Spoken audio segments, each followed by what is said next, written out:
Welcome back sa ating channel mga kaibigan. Kung bago ka pa lang sa ating channel, please do like, subscribe and press that notification bell para updated ka sa ating mga bagong video. Well, ito na mga kaibigan, WBO President, yan, Francisco Sulaiman mga kaibigan, aprobado na pabalikin sa professional fight itong pambansang kamao, the only 8th division champion mga kaibigan, Manny Pacquiao. So it means mga kaibigan, kampante ang WBO President na kaya pang lumaban ni Pacquiao sa professional fight.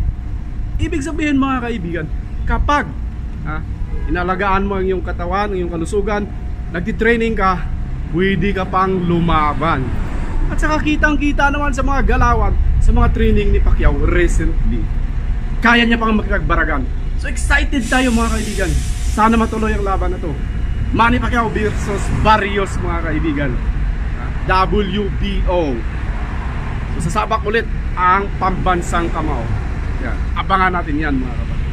So thank you so much for watching and see you on our next video.